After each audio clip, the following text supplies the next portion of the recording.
नमस्कार, bold sky में आपका स्वागत है। हिंदू धर्म में किसी भी शुभ और मांगलिक कार्य करने से पहले भगवान गणेश की पूजा की जाती है। शास्त्रों में भगवान गणेश को प्रथम पूज्य देवता माना गया है। किसी भी शुभ कार्य करने से पहले ओम गणेशाय नमः मंत्र का जाप जरूर किया जाता है। भगवान गणेश को रिद्धि सिद्धि, सुख समृद्धि और जीवन में हर तरह के सुख प्रदान करने वाला देवता माना गया है। भगवान गणेश बुद्धि और वाणी के दाता है।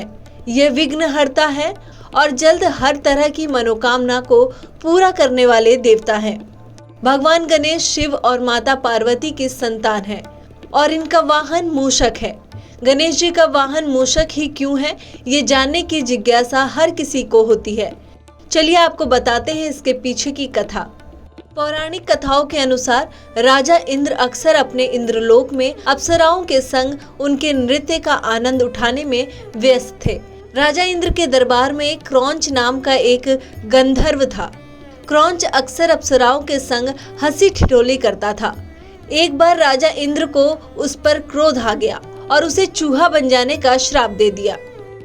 इंद्र के श्राप से पीड़ित होकर चंचल क्रौंच एक बलशाली मूषक का रूप धारण करके पराशर ऋषि के आश्रम में जा गिरा।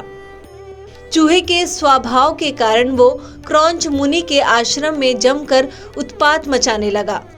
पराशर ऋषि का पूरा आश्रम मूषक ने तबाह कर दिया। चूहे के इस आतंक से आश्रम में पराशर ऋषि समेत कई दूसरे ऋषि मुनि सोचने लगे कि इस चूहे के आतंक से कैसे निपटा जाए। तब पराशर ऋषि भगवान गणेश की शरण में गए और उनसे इस समस्या का हल करने की प्रार्थना की। तब भगवान गणेश ने चूहे के आतंक से छुटकारा दिलाने का वचन दिया और गणेश जी ने अपना पाश फेंक कर पाताल लोक से उस बलशाली चूहे के गले को बांधकर सबके सामने प्रकट किया। चूहे के गले में बंधे पाश की पकड़ से वह मूषक कुछ देर के लिए मूर्छित हो गया। जैसे ही वो मूषक होश में आया, उसने फौरन ही भगवान गणेश की आराधना करनी शुरू कर दी और उनसे अपने प्राणों की रक्षा करने की प्रार्थना करने लगा। भगवान गणेश मूषक की आराधना से प्रसन्न होकर वरदान मांगने के लिए कहा, लेकिन ये बात सुनकर उत्पाती मूषक का अहंकार जाग उठा और बोला, मुझे आपसे कोई भी वरदान नहीं मांगना है, इसके बदले आप मुझसे कुछ मांग सकते हैं। मूषक की इस अहंकार से भरी हुई बात सुनकर गणेश जी ने मन ही मन मुस्कुराते हुए कहा कि अगर तुम्हारा यही मन है तो तुम मेरा वाहन बन जाओ। तब मूषक ने जैसे ही तथास्तु कहा, फौरन ही भगवान गणेश उस पर सवार हो गए। भगवान गणेश के भारी भरकम शरीर के भार से दबकर मूषक के प्राण निकलने लगे। तब मूषक को एक बार फिर से अपनी गलती का एहसास होते हुए भगवान से प्रार्थना की वो अपना भार उनके वाहन करने के योग्य बना ले।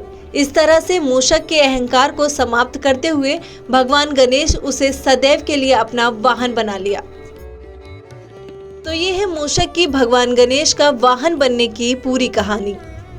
फिलहाल हमारी इस वीडियो में इतना ही। ऐसी ही तमाम जानकारियों के लिए हमारे चैनल को सब्सक्राइब करना ना भूलें।